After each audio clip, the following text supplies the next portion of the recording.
Welcome to the Raise podcast. I'm Carol Barwick.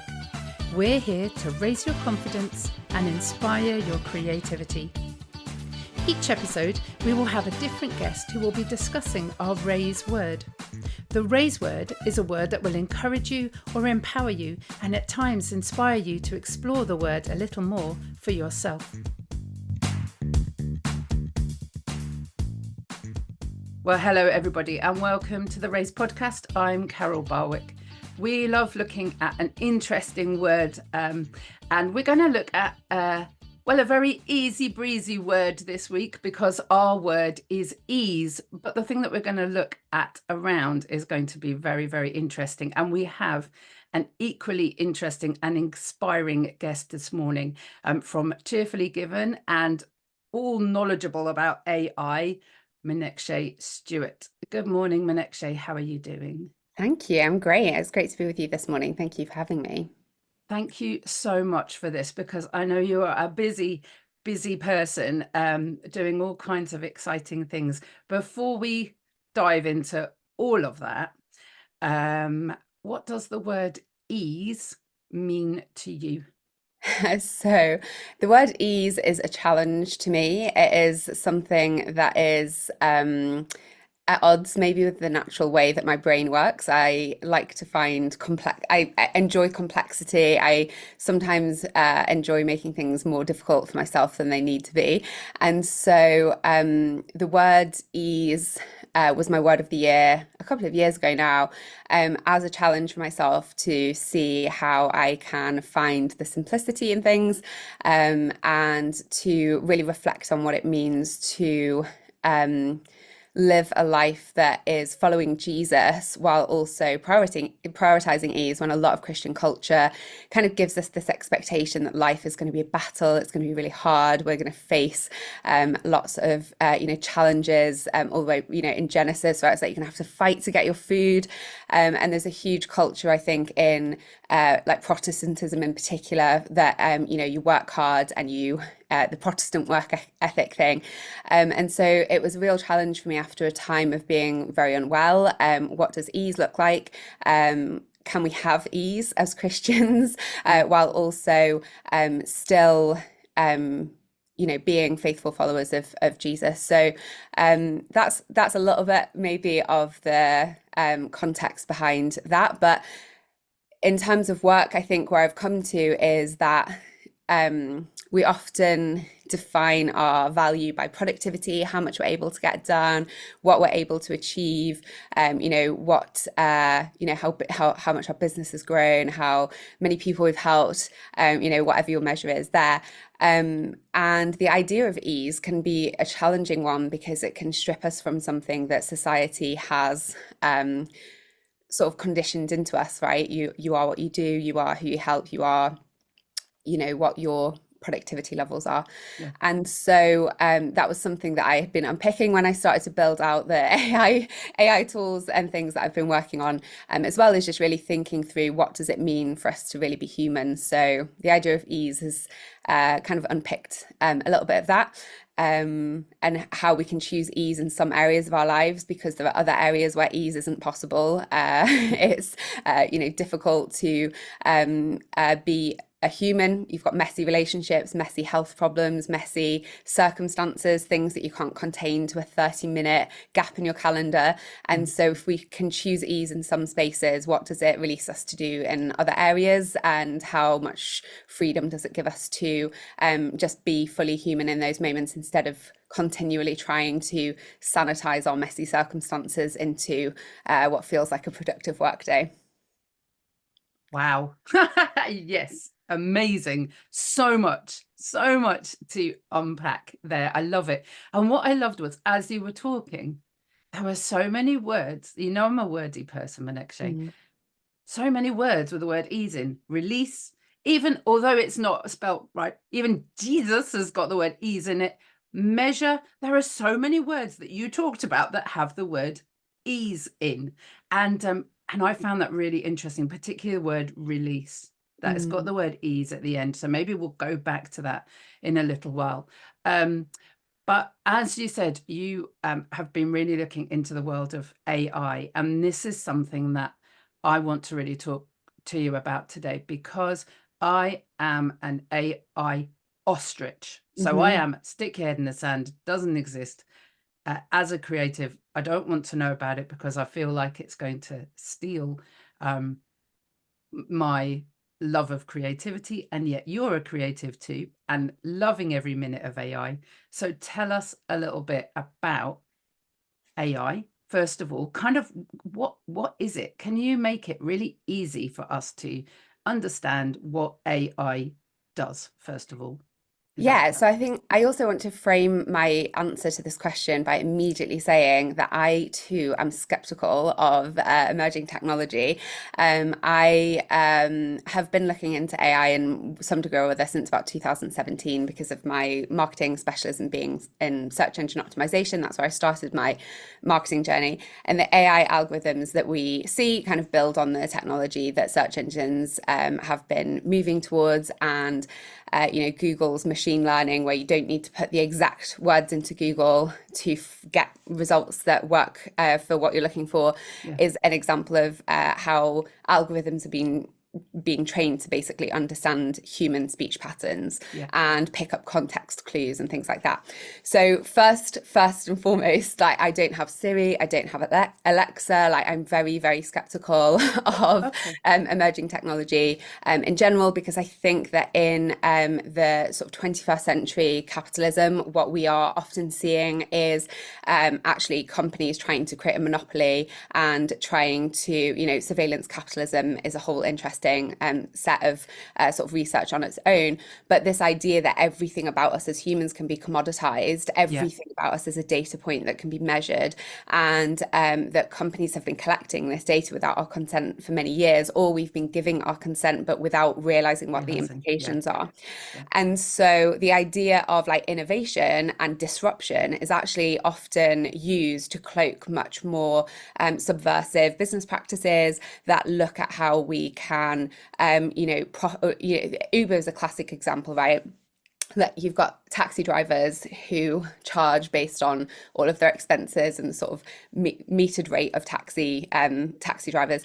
Uber comes in and undercuts that, but mm, the way that they do that, yes, it makes it more convenient for customers, but it also means that Uber drivers are earning like a lot less. yeah, And so there are things like that where you've got disruptive businesses, disruptive practices. We see it with like streaming companies like Netflix, and all of the SAG-AFTRA and WGA protests that happened last year, that we're really getting to this idea that like, no, you can't take our image, you can't create an AI version of us yeah, to use to increase your profit margin so you don't have to pay us licensing and all of that kind of thing. So when we look at the business space and we see disruption and innovation happening, it's really divorced from impact, and people aren't taking the responsibility for the impact of those things. yeah, They are just taking a model that previously did work and then looking at how they can basically take as much money and profit out of that model as possible before it collapses. So when we think about AI and the conversation that we're having, mm, because I also know that for Christians, there's a lot more skepticism in general about anything that is new, that is like a yeah, real perceivable thing in yeah, Christian culture, that we do tend to be a lot more sort of suspicious or hmm, discerning around what we adopt and what we say yes to. So all of the things that we're talking about with AI are framed through that lens. yeah, And I apologize for the fact that that was a bit of a detour before we actually get to what AI is, but I think it's an important thing for us to understand, especially for people who are in the workforce, who are running their own businesses, who've got communities or groups of people where they might be having these conversations yeah, and kind of looking at some of the societal issues that are behind them. Churches have so many different ways of approaching social action. This is a really important part of what it looks like for us to be good stewards of our spaces and our businesses and our communities, and they're things that are going to have a really substantial impact moving forwards as well. mm. So what you asked, what is AI? Easily. So to answer your actual question, AI is effectively predictive text on steroids. So if you think about your iPhone, and when you're, writing a message to someone and it's suggesting the next word or it's correcting, it's doing a bit of an autocorrect. Ultimately, what we're seeing with the generative AI for things like ChatGPT that have kind of brought it to everyone's consciousness, we're seeing predictive text on steroids with that. So Right. AI is just technology that automates the decision-making processes or workflows that previously would need human cognitive intelligence to complete them. And so a lot of people are obviously concerned about its use in the creative industries, and I think that's, absolutely. I don't use visual generative AI because of concerns around the sort of intellectual property of artists and how visual AI needs to be prompted in order for you to get a good result. Yeah. But that's maybe a section of the chat for later. But when we are thinking about what AI is ultimately doing with the generative text-based AI, it's taken 600 billion data parameters, and then it's looked at the likelihood of a couple of so the words are split into tokens, and tokens are like 2 or 3 letters.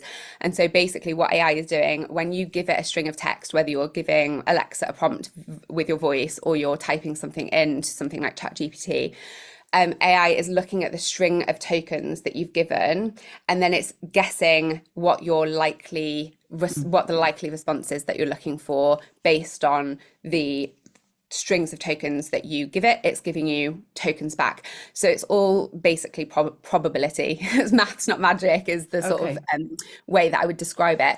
And so what we're really seeing with AI is pattern recognition at a really high level, but that pattern recognition is based on, existing data. At the point that you get to 600 billion parameters, that data does become relatively, and it becomes anonymized, and we're kind of seeing conversations around that side of things with the lawsuits and things that are happening. Yeah. New York Times, all that jazz.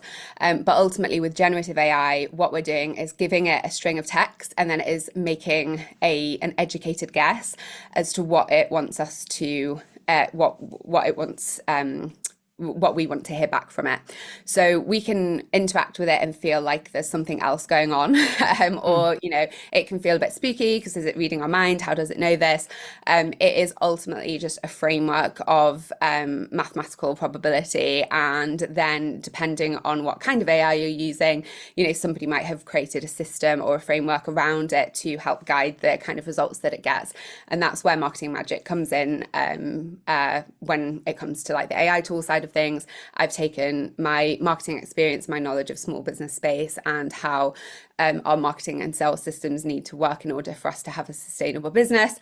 And then I've built out a framework for AI to function within that. So that's just maybe not the most simple, but I think the simplest I can manage this morning, that's for sure, as far as an explanation goes.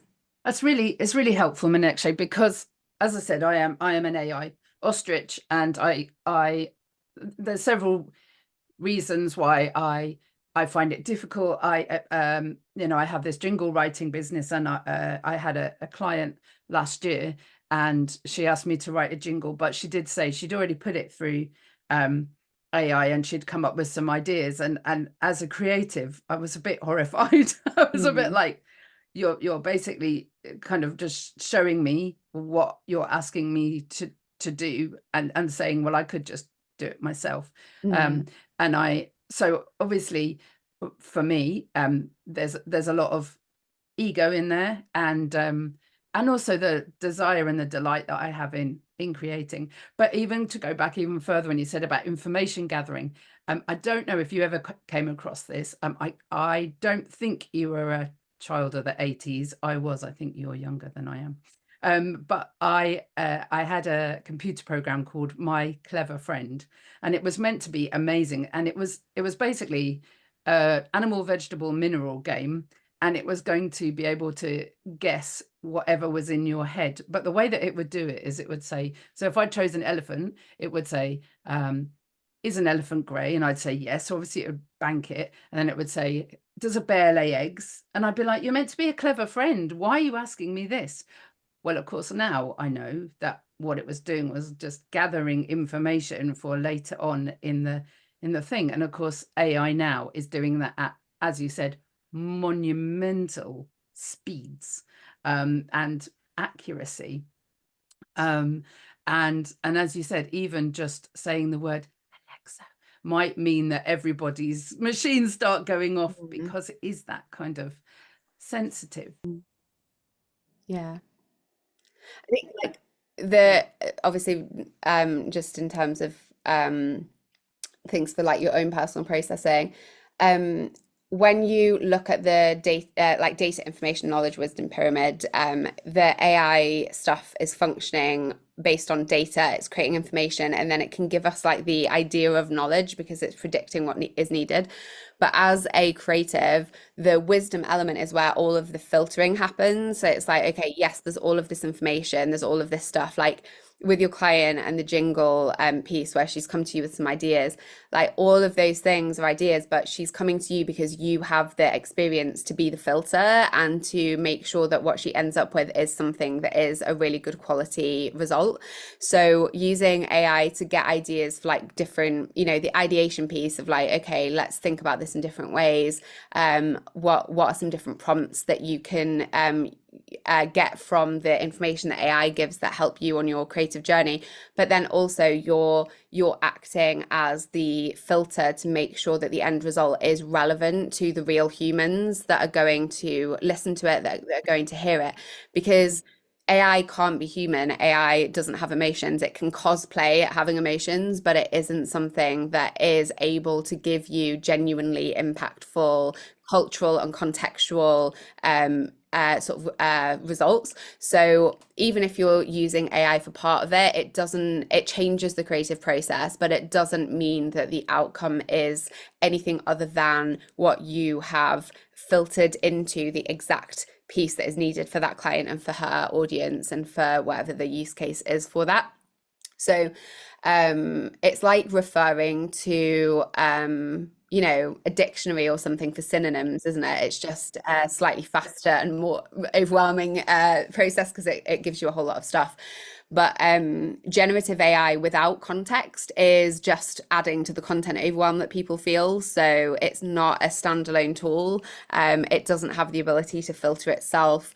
And sometimes it can be incredibly problematic. And then the only, you know, the results that you're getting can also be just generic based on the fact that it's probability based. It's going to give you the most likely result. It's not going to think about things that are disparate.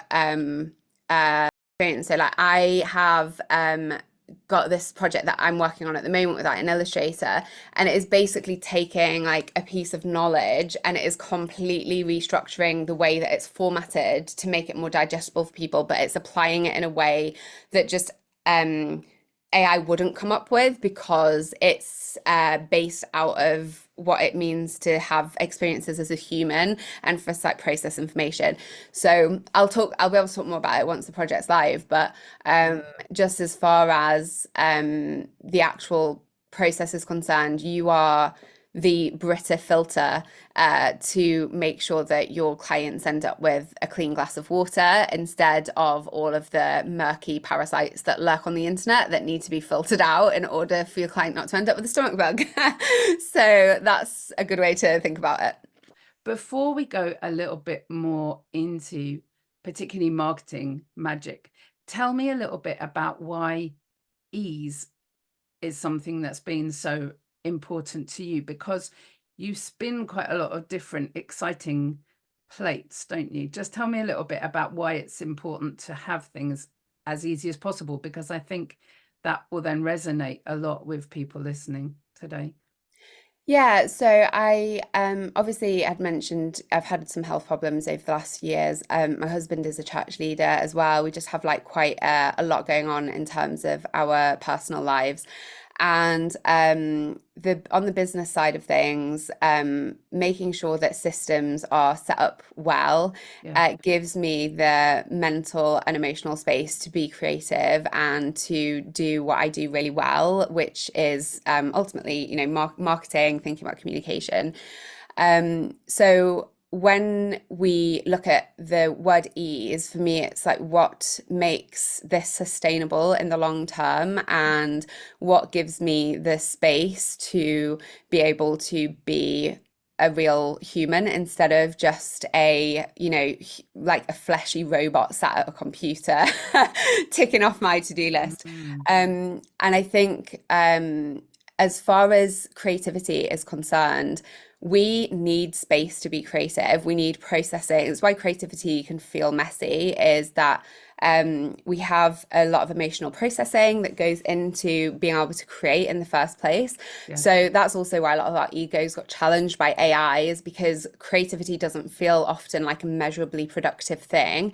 Yeah. And the results that we come up with are from our own hearts and minds, and we've put a lot of ourselves into them. And so when we can see something that does what we do, and we exist within a sort of society where what we do is how we make money and how we survive and how we can like pay our rent and all of those things, then it does feel like more of a personal attack on our on who we are. But I think that the challenge for all of us is we are not what we do, but we have been conditioned to believe that we are what we do. So even when we say like, oh, I know more than my job, or I'm not going to lead with ice-breaking questions that ask people what they do during the day or what they do for work, and we have started to unpick some of that, it's so conditioned into like our school system, university, work, etc., that when we are faced with life circumstances that make us less productive than we have previously been, such as health issues, disability, etc., when you become a parent and you have to address the total change that comes with having people be dependent on you to survive, when we are faced with emerging technologies that replicate some of maybe the deliverables that we have previously sold or made money from, those things really show us how much work we do have to do to be able to understand what it means to be human, what it means to have value, what it means to be a fully accepted, loved and chosen child of God outside of the contributions that we can make. And so the word ease, from a productivity perspective, is a social challenge as well. It's like, if you choose ease, if you say, actually, no, it's okay for me to use AI to help me with the ideation process for jingles. I don't have to manually do everything myself in order for this to be a valid and good piece of work. Like, what does that mean for, you existentially? But then the other side of it with creativity and this idea of ease is that because of how connected we are to our creative processes, because of how much we often are as creatives doing things for the joy of doing it well, rather than for any, that's why loads of creatives get the ick about selling their services, because they really love what they're doing. And it feels like, you're taking something sacred and, muddying it if you charge money for what you're doing. So there's a whole load of, things there for people where we overcomplicate it, and we spend a lot of time thinking about how we can do it while still honoring the idea of creativity. Now, what that means is that we get stuck in ruts, we lose momentum, we don't actually see the growth that we want to see from our creative works. And so if we look at our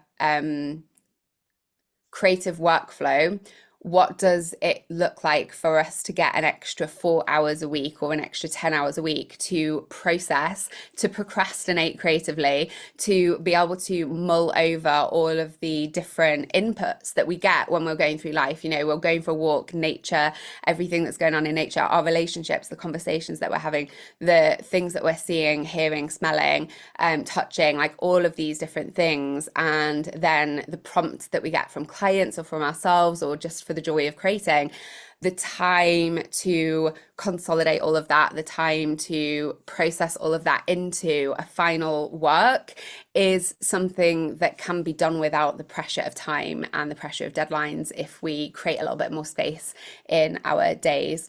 So my answers to your questions about ease have just been very long-winded, and I apologize, but it's partly because, like I said, it isn't something that comes easily to me. I was at a spa day, the first time I've gone for a spa day for like maybe over 3 years with my friend a couple of weeks ago, and we were both sat there and watching the clock, and we were like, okay, we found something that we're really bad at, and it's relaxing. Like we're both like working so hard to relax really well. Wow. And so I think, again, my relationship with ease is one that it comes from a place of acknowledging it isn't something that I am naturally good at. It's something that I have to be intentional about. It's something that I have to give away my desire for control and to really actively say, actually, this doesn't need to be this difficult. I don't need to be the one who does this. There is an easier way for this to do that doesn't cost me myself, that doesn't cost me my, humanity in a lot of ways. Isn't Menekse inspiring? It's fantastic when things make life that little bit easier, isn't it? If you're enjoying listening to the Raise podcast, then the easiest way to say thank you is to either give us a 5-star rating on your favourite podcast platform or share us with your friends. Thank you so much for choosing to listen to the Raise podcast. Back to the episode.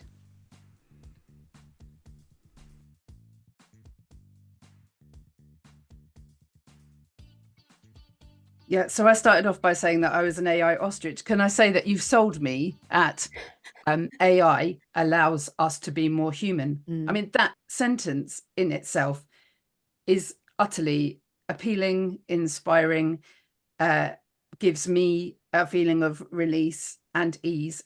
And yet I am still so reticent about saying, give me all you got then.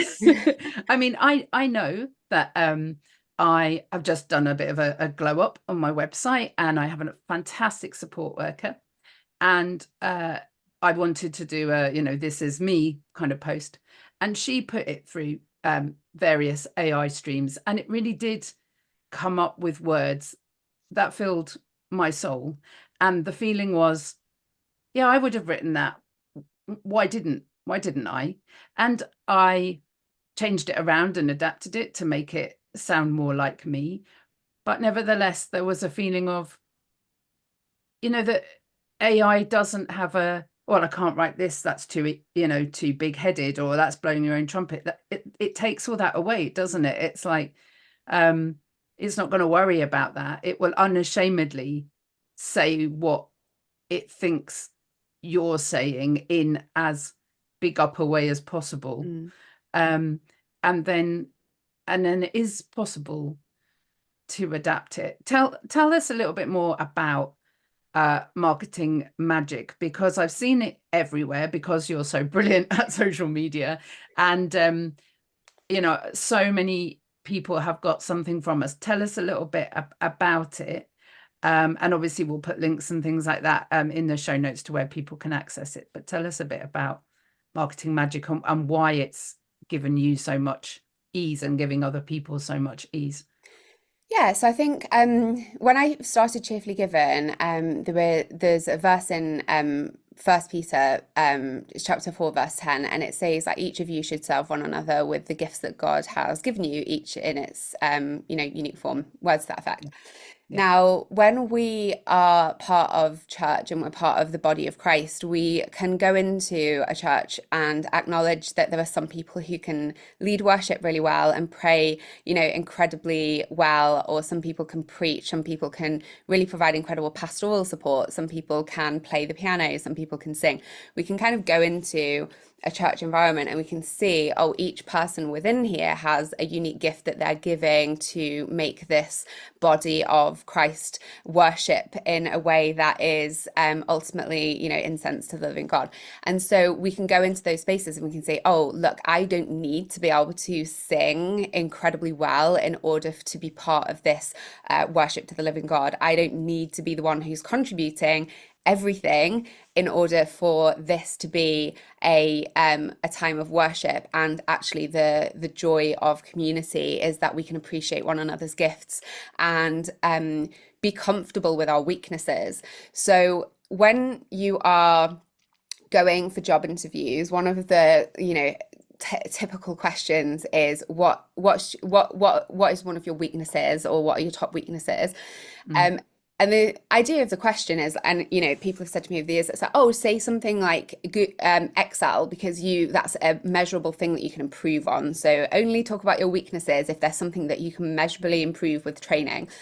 And so it's like, that's fine, but what's wrong with being weak in some things? Like, the things that we are strongest at are the things that are who we are and the reason that we exist in community. The things that we're weakest at are areas where we can rely on others. They're areas where we can say yes to being supported. And the thing for most of us is that we don't enjoy being supported. We want to be the one who is providing the support, not the one who is being supported. So when we think about church, and we go into an environment where people are all contributing different things to create an amazing environment, and the same thing can be said for gigs as well, right? Go to a Taylor Swift concert, you've got people who've driven all of the stuff there, you've got people who are doing all the lights, the sound, you've got the actual singer Taylor, but then the dancers, and all of these different people who are creating this overall experience. And so then when we look at our businesses, so many of us are like, oh, I must do everything and I must be the expert in all of the areas in order to be able to grow my business.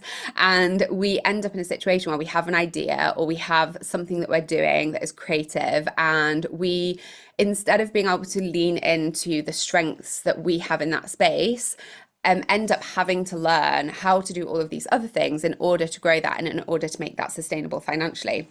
Yeah. And so this is getting to the idea behind marketing magic, I promise. But when we go into our businesses at the start, that is a place where we're having to learn everything, figure everything out, learn how to use different technologies, learn how to think differently about the things that we are faced with. Figuring out how to do all of that with friends and family who don't understand what it's like to run a business and what that means for how we show up in social spaces. There are so many different things that are part of that initial learning journey. And then what happens is that the majority of us never get out of the learning and then doing cycle. So instead of being able to focus on the outcome that we're looking for, we get stuck in process-based thinking, where we're thinking about how to achieve the outcome, and we're spending all of our time in the how to achieve the outcome instead of working towards the outcome. So with Marketing Magic, it started initially because I had briefed team members numerous times to repurpose the summit interviews from the Creative Christianity Summit into blog posts and social media posts that we could use across other parts of our marketing. And it just kept hitting a wall, because ultimately there were 130 different interviews. It was a really big task. I would outsource it and delegate it, and then it would one or two would happen, and then it would just get put to one side because it was time consuming. And so I initially started building something out with AI that took the framework that I wanted for the end format of the content and just restructured the content into blog posts, into social media posts, into the deliverables or outcomes that I was looking for. There wasn't necessarily anything creative involved because all of the content had already been created. It was just a case of it being reformatted. And so I ended up falling down a wormhole, really exploring how I could do that and what it would look like to have AI basically perform that repurposing task. And then it kind of grew from there, because I was like, okay, what's another thing that I procrastinate all the time? It's sales pages, because I've written a lot of sales pages for clients over the years. And a good sales page takes you a minimum of 40 hours of research and, customer research, client research, writing, rewriting. The creative process for it is intense. But ultimately what you're creating with a sales page is one asset out of a whole marketing campaign. And it's just one element of what makes something successful. And actually you can have a mediocre sales page, but really good marketing elsewhere for your campaign, and you can still get really good results. It's not something that you need to have to spend 40 hours on in order to be able to have a really good event experience or course or service or whatever it is that you're selling. So I would just get in my head with it because I know how long they take. And I was like, I always would be like, okay, I need to create a sales page for that course, but I know how long they take. So I'm just going to procrastinate it basically. And I had things Mm. that were like, 18 months or more where I'd been meaning to rewrite something or give it a bit of an overhaul. And so the next thing that I did was figure out how to create a framework for a sales page so that you can put in sort of core information about your idea, and then it creates all of the functional stuff for you. So Marketing Magic grew out of that because I was in business mastermind at the time, and I mentioned that I'd managed to like automate this process, and everyone was like, give it to me right now. So that kind of started from there, and then it just gained a lot of traction in a way that I have not like still been able to process. Like um it's been like a bit of a journey because it was very unexpected. It wasn't on my goals for 2023 to launch an app and let alone like build it. But that process happened, and then the feedback and results that people have had has been wild. So I've had emails from people saying that they're saving 40 hours a month, which is a work week of time. I've had Mm. emails from people who've had bereavements or really difficult life situations where they've said, I wouldn't have been able to keep my business going if it hadn't been for Marketing Magic, because this has consumed so much of my emotional energy that I just can't think about the things that I need to do in my business. So it's allowed them to step outside of their personal circumstances, their emotional experiences, and kind of step into, okay, these are the things that I need to do to keep my business growing. And I don't need to be the one who provides the energy for it because I've got something that's supporting me. And so there's also people who are like thinking about closing their businesses, and they've ended up using it and launching a second business and things like that. Wow. So in terms of the impact of it, ultimately it's helping people with the functional elements of your sales and marketing assets, your copy, your creative, with coming up with ideas if you're stuck, and then honing those ideas into something that's productized and sellable for your business or marketable, so that you can again spend more time on the other things that are draining you. And sometimes those things are demands that have to be dealt with because actually they're part of your family or your community network, or they're crises and things that you absolutely have got to deal with. Sometimes it's health, and especially for women in business, we exist in a business environment that was created by men and a 24-hour hormonal cycle. So every business day resets based on the fact that testosterone resets every day. And for Mm. many of us, up to 10-20% of women are dealing with hormonal issues like PCOS and endometriosis. And Mm. I personally have 2 weeks a month where I am just absolutely exhausted and just really struggling with like creative energy because of hormonal, things that are causing hormonal imbalances. And so even with things like that, as a business owner, like we're constantly on this cycle of, right, I need to get this done. And, we're putting ourselves under a huge amount of stress. We're living with elevated cortisol levels for years and years and years at a time because we're just constantly putting pressure on ourselves to hustle, even if we're opting out of hustle culture. So the idea with Marketing Magic is like, how do we make it as easy as possible to go from having a creative idea to having that idea out in the world, having an impact? And so the question that I had asked myself last year was, how do you go from idea to implemented in 10 minutes? Like, what does it look like for you to be able to take a creative idea and have it fully implemented and out in the world within 10 minutes? And so that's how Marketing Magic came about.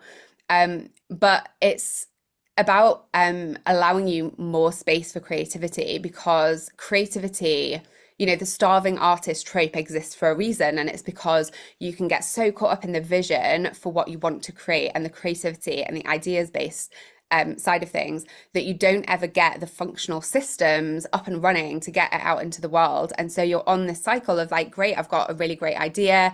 I now going to have to learn all of the things that I need to learn in order to get this idea out into the world. And then you're like, oh, but now I've lost momentum because this is actually all really overwhelming. And that has suffocated my creativity. And I can no longer, feel like the ideas and the creative side of things is as easy and as streamlined. So with AI, we're really looking at something that can be used as a tool to help us move through the blocks and the barriers that we are facing in our businesses, our ministries, our day-to-day lives.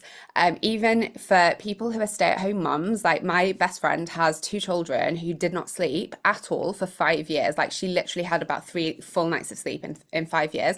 And I know that that's a common experience for a lot of people who've got young children. The amount of mental energy that it takes to think about what you're having for dinner or make a meal plan or figure out how to go about tackling the chaos of a house that has dealt with 2 to 4 weeks of illness and people, things just get out of control very quickly.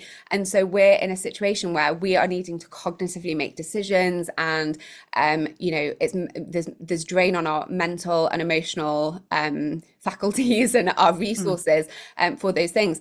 And you can go to AI and say, give me 7 days of meal ideas for a family who are have a nut allergy, who are lactose intolerant and dairy allergy, and who need to measure their carbs. And you can get a list out of it for diabetes. So you can get like a list out of meal ideas that are going to help you to do that without it feeling like you're having to research everything manually. And the thing with AI that we see, the reason that people have adopted it is because everyone is overwhelmed. Nobody wants content. People want context. People feel overwhelmed by the amount of content that is available on the Google on Google and on the internet in general. Like my friend doesn't want to have to Google meal ideas for a 2-year-old with a nut allergy and filter all of that herself when she hasn't had any sleep for 6 to 8 months.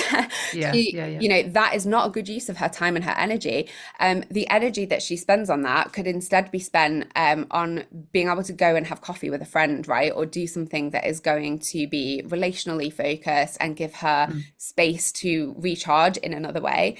And so that's really what we want to kind of shift our mindsets around, is especially in Christian spaces, we are dealing with people who are just going through a lot because people reach out for pastoral support when life is difficult and when they're being faced with things that challenge their existence and what it really means for them to be human. And they've got all of these big questions. Like, you can't support someone in a 30-minute calendar slot effectively without there being this sense that there's something else more important than the person sat in front of you who is made in the image of the living God and who is in crisis. And so what does it look like for us to be able to be fully present as humans with the relationships and the people that we come up against, the people that we meet, the people that we're in relationship with, without having the sense that you're too busy or this perception that you're like a really busy person. And you sort of mentioned that in the intro at the start, like that I am busy with things, and I am, but part of that is because I have ADHD. And my brain works very quickly. And if I'm not doing something, I'll just find something to do. But it doesn't mean that those things are the priority for me. It just means that if I've got nothing to do, I'll find something to do. But if somebody messages me and says, Menekse, I really need to talk, I'm having a really bad time, like from our church, from our local community, then I have time for those people, because nothing that I'm doing in my businesses, nothing that I'm doing to help people get more visibility or make more money or any of those things is more important than somebody who is made in the image of the living God, who is my fellow human, my brother, my sister, and who is who needs connection and relationship and support in that moment. And so when we're coming up against things like AI and we have an existential problem with it because we're like, oh, but it could go this way. We don't know that. We don't know where it could go. Like, if we knew where things could go, we wouldn't have put our data on the internet. So for us to sit here and predict about what things might happen with AI moving forward, and to kind of navel gaze about all of the doom that could happen. All of those things are true, but they're more true if all you do is sit and talk about it, instead of using these emerging technologies to release time and to release attention and to release energy and to address the real issues that real humans are dealing with in your family, in your community, in your own life as well. Like, all of us, to be frank, need a bit more time for therapy after the pandemic and everything that happened subsequently. So, it's just giving ourselves space And Yeah. that's really what it means. Like, what would it look like for life to be easy? And what would it look like for you to wake up in the morning and feel a sense of ease? And that isn't something that we can control necessarily. Mm. We can use tools to help us with that. But it always comes back to this idea that when we wake up with every new morning is a new morning where we can get up and say, this is a brand new day to walk alongside Jesus, to live in the joy of knowing him. And that when we are running our businesses, the challenge that I have constantly got is like, how much of this am I trusting the living God with? How much am I trusting the Spirit to lead and guide me with, instead of trying to control the outcome myself for things that are very difficult decisions to make or very difficult circumstances to be in? And Yeah. so instead of feeling this weighed down sense of responsibility, of burden, of everything is something that you personally need to address, that you personally need to take responsibility for, that you personally need to do, whether it is cleaning or cooking or Mm. it's a business-based task, you ultimately, like, none of those things holds moral value. If your house is dirty, if your meals are from Deliveroo or from the microwave, like, what really matters for all of us is to get this perspective that every day that we can wake up and walk alongside Jesus, we can choose ease, and we can choose to give our burdens to him. We can choose to trust and walk in the light of his Spirit, and we can make decisions that make our lives easier, knowing that it does not have an impact on who we are as people. It doesn't have an existential impact on us if we are outsourcing productivity. So Yeah. yeah. Yeah. Do you think it's what I mean? One of the things that I'm wondering is it going to stop? I mean, I think there's a real value in learning and experience, Mm, and I wonder at what point we say, actually, it's good to be learning things for ourselves and having those experiences, and although ease is so important, it is important to go through that. I'm thinking of the pearl and the way that it's mm, irritated by the sand. And if you just say to everybody, here's a pearl, rather mhm, than it's got to go through the process, um, I think there's great value in learning and mm. experience. Do you think AI is going to kind of take that away? I mean, no, because I think that it is human nature to be curious, and I think we can see that in like children. And when you look at like a 8-year-old who's 8-year-old, 8-month old who's like starting to learn to crawl, or Mm. a 1-year-old who's starting to learn to toddle, like, they're intrinsically curious and get into loads of trouble and potential danger by being curious. And I Yeah. think sometimes the curiosity that we have naturally gets dampened out of us because of all of Mm. the different things that we need to do. So I think that like intrinsically, curiosity means that we're always going to be inclined to learn the things that we need to learn. And also survival instinct as well comes into it to a degree.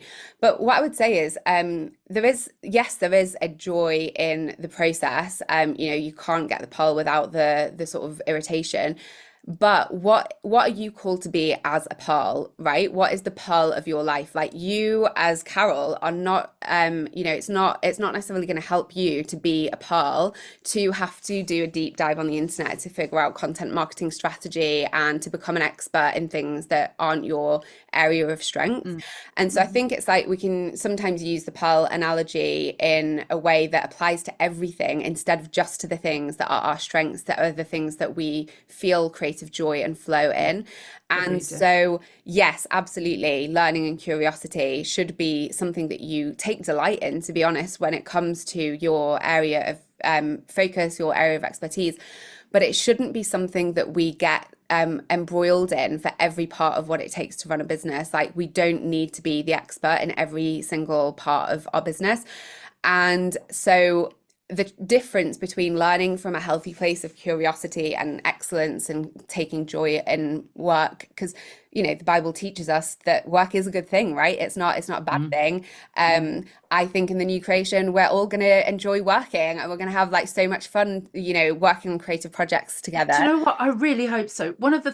my biggest fears about dying is that I won't be able to do all these things that I love Yeah. doing. No, And I when think people it's say, "Oh, can you wait to retire?" and I'm like, I really don't ever want to retire if it means stopping doing what I'm doing now. People don't get that, but I'm like, I love it. So people I live for hope this so. idea that, like, like, and again, it's like the idea like you're living for the ease, right? But it's like, what actually is ease? Like, when people are living for retirement, what are they actually trying to get to? Like, what is it that they're trying to escape Mm, from? And so yeah, in the yeah. new creation, like, we are, and my friend Jordan Rayner talks about this a lot in his books, because he focuses a lot on like work and faith. But when you look at Genesis, like, Jesus works in the Garden of Eden and he creates this incredible garden. And Paul Blackham did a talk on it for one of the Creative Christianity Summits. But he like creates an incredible garden, using nature as his material before sin ever enters the world. There's still this sense of like creating something incredible that is a Mm, pattern to Adam and Eve for what you can do with creation, right? It's like, oh, go out and do this to the whole world. Like, this is available for you to work on. And so I think, like, when we think about like the new creation and the idea of like living with Jesus forever, it isn't this sense that we're all just going to live on a cloud with a harp for all eternity, singing, singing a song. Some of I us will don't mind. I sing. don't mind singing. I'm not sure about playing the harp Yeah, because I'm not very yeah. good at the harp. It's But like, it's one of those like stereotypes that a lot of people have when they think of yeah, heaven, isn't it? Where we're just like yeah, all sat absolutely. around in Yeah, golden streets, like singing a little yeah. tune from the 1800s. But when we think about the new creation, it isn't about not working. It's about we can work without having to fight with the thorns and the thistles and It's the the winter of it toil, all. isn't it? It's I the think, toil, exactly.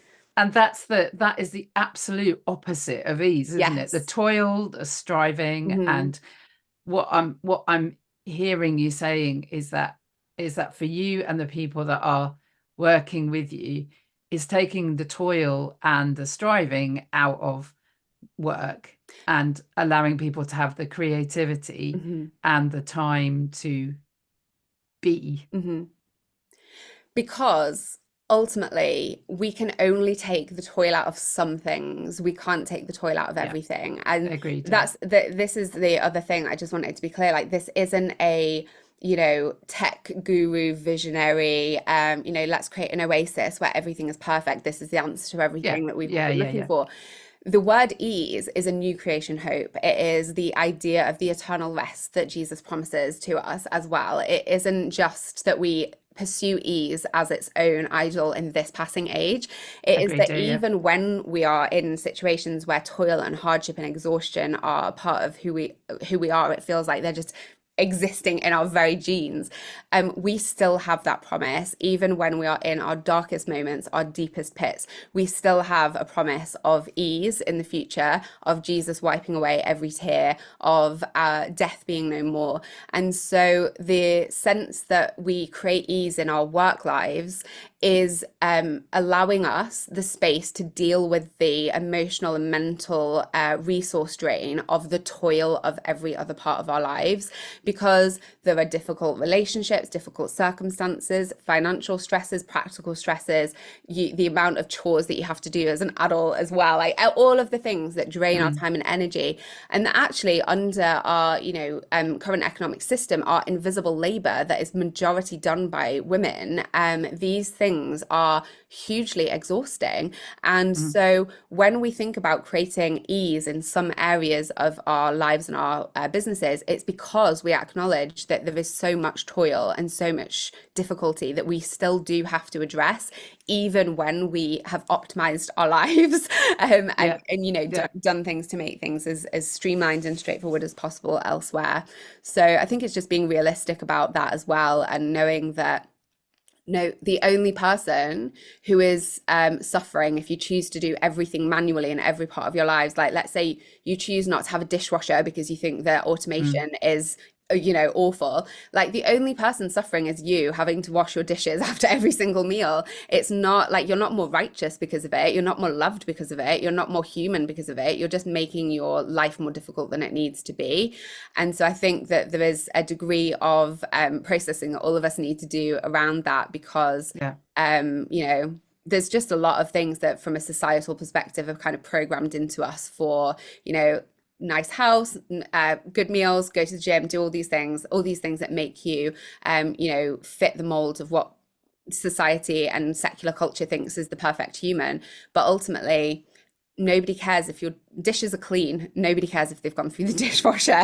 All that Yeah, yeah, matters is that you have yeah, clean dishes. And so that's yeah. what I was kind of getting at with the outcome-based thinking, is like if Yes. you get really caught up in Yeah, the process, then you yeah, are always going to be choosing more difficulty than you need to, because really what we want to work towards is the outcome.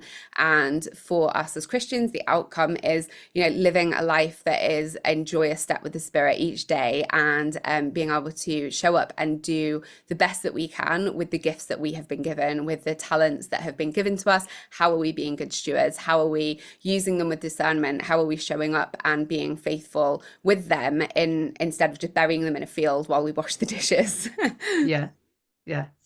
Brilliant.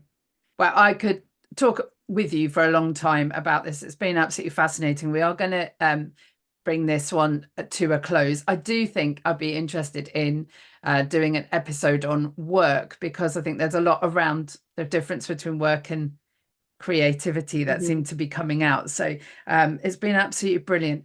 Menekse, we always give a kind of a challenge to the people listening. And so I wonder if the challenge either needs to be, if you're an ostrich like me, maybe you'd like to have a little look at AI and just be familiar with it so that it takes some of the fear out of it. And if you really don't want to do that, it might be interesting to make a list of the things that you can do and that you can't do, and start to think about how you could do the can't do's more simply in order to be really purposeful in the things that you can do.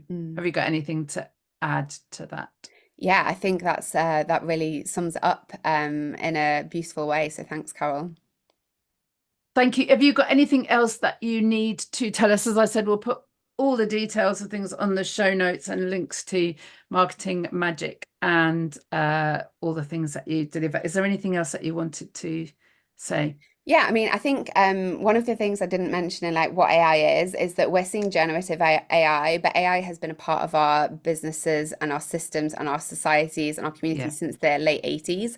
So it yeah, isn't new, and it definitely isn't going anywhere because it has been built in. The only difference that we've sort of seen with the ChatGPT stuff is it is generative AI that we can interact with. And so it, obviously feels like it's a new thing, but it really isn't a new thing. And has been like logistics and warehouses. Like if you shop on like Ocado or anywhere like that, often they've got AI and like software and hardware factories that have automated a whole lot of stuff that use machine learning as well. So just to give you a little bit of wider context for the other areas in life that are impacted by AI, there's already a lot of systems that we benefit from because of that. And the challenge to think about one of the areas that you that's maybe time consuming or that you're not enjoying or that drains you of your energy is and then see how you can make that more simple is great. You might also want to consider noticing your energy and noticing which tasks make you feel more drained and less creative, yeah. because that is something that you may already know, but when you're doing things, if you're consciously aware of it, that can be really helpful, just to kind of see what flow feels like for you and what are the things that stop you from getting into it. Brilliant. Thank you. Menekse, we come to the part of the podcast which definitely is not AI generated, and neither will I want it to be. I don't think ever, because I love this bit, which is that I'm going to do an on the spot poem. So just give me a couple of seconds while I have a think. Ease can bring peace. It can bring release. It's about saying, what can I do and who can I be? How can I be really me without all the toil, without the things that spoil my productivity, my flow, and my human being? Where am I seeing things that could be done differently? And how do I need to grow so that I know that ease is something that is for me, a gift for me to share with others so that together we can be at ease. There you go. Amazing. Menekse, thank you so much for all your expertise. As I said, I think lots of people are going to be coming to you, finding out more. Thank you for taking away some of the fear around it and just, giving us such a good insight into it. It's been fantastic talking to you today. Thank you so much. Thanks.